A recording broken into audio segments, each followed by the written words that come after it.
Saudara Ketua Dewan Ekonomi Nasional Luhut Binsar Panjaitan menanggapi soal ramai perbincangan soal upaya ingin mencari peluang hidup yang lebih baik di luar negeri melalui seruan tagar kabur aja dulu. Luhut mengakui dan telah menerima informasi soal seruan tagar kabur aja dulu. Luhut tidak mempermasalahkan, namun Luhut mengingatkan bahwa pemerintah Prabowo Subianto masih dini dan baru 100 hari. Luhut menambahkan, Presiden telah meminta fasilitas pengembangan digitalisasi untuk menyerap tenaga kerja muda. Luhut meminta publik untuk memberi kesempatan pada pemerintahan Prabowo Gibran untuk bekerja. Sebenarnya ini kan baru 100 hari. Jadi kita kita dengar semua itu saya pikir saya pesan. Gak usah terus buru-buru, terus bilang puas gak puas. Baru 100 hari kok, kantornya aja tadi baru jalan, saya pikir oke, gak ada Sementara itu, Saudara Wakil Menteri Ketenagakerjaan Immanuel Ebenezer tidak mempermasalahkan mengenai tagar kabur aja dulu. Tidak terlalu banyak berkomentar, Immanuel pun mempersilahkan warga yang ingin pergi dari Indonesia. Namun, ia menghimbau agar WNI yang telah pergi untuk tidak kembali lagi ke Indonesia. Kabur aja dulu atau apa ya? Hashtag apa masa hashtag kita peduliin. Iya, terakhir dari Kemenlu menyatakan kalau ya nggak masalah itu hak dari setiap warga. Kabur aja lah, jangan balik lagi. Lagi rame tagar kabur aja dulu, di mana anak muda di Indonesia ngajakin keluar negeri untuk cari kerja. Tren ini terjadi gara-gara susahnya cari kerja di Indonesia, terlalu banyak persyaratan umur, pengalaman kerja, dan lain sebagainya. Ya sedangkan di luar negeri, tamatan SMA gajinya bisa sampai 2 digit. Tagar kabur aja dulu ramai dibicarakan warga di media sosial. Munculnya tagar kabur aja dulu diduga dipicu oleh kondisi sosial ekonomi dan sejumlah kebijakan yang tidak berpihak ke publik. Menanggapi hal ini, pemerintah menyayangkan munculnya seruan meninggalkan Indonesia. Kalau kita ini patriotik sejati, kalau emang ada masalah kita selesaikan bersama.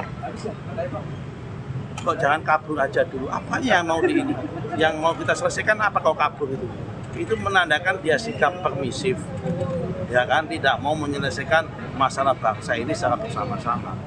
Kita ini pemerintah kan terbuka terhadap masukan. Kalau emang yang benar-benar salah-salah. Kalau kemudian hopeless itu seakan-akan kabur aja dulu, itu menandakan ya mohon maaf, kurang cinta terhadap bangsa.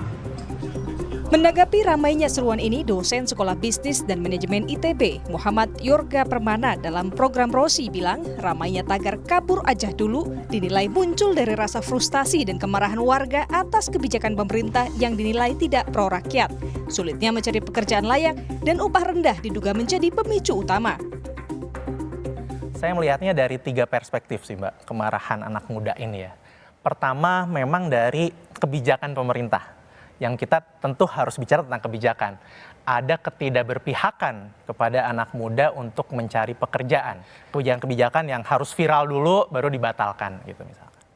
Perspektif yang kedua, kata-kata kabur aja dulu juga kita harus melihat memang ada peluang di luar negeri.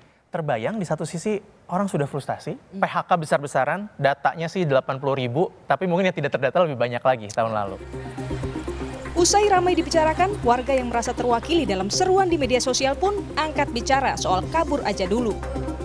Terus udah dapat pekerjaan pun juga mau naik karirnya itu juga lumayan persaingannya dengan ya generasi-generasi tua yang masih ada di perusahaan-perusahaan, otomatis rebutan sama anak-anak muda yang di bawahnya juga udah rebutan. Jadi ya tagar kabur aja dulu saya rasa ya relevan aja sih bagi saya juga. Saudara-saudara aku yang kayak baru lulus kuliah nih dan nyari kerjanya itu susah.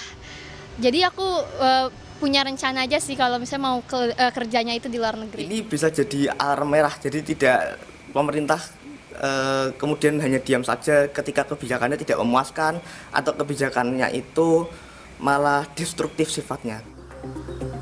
Seruan tagar kabur aja dulu menjadi kritik dan pengingat pemerintah untuk membuat kebijakan yang berdampak pada kesejahteraan rakyat. Kritik yang harusnya direspon dengan evaluasi kebijakan yang ada saat ini. Tim Liputan, Kompas TV.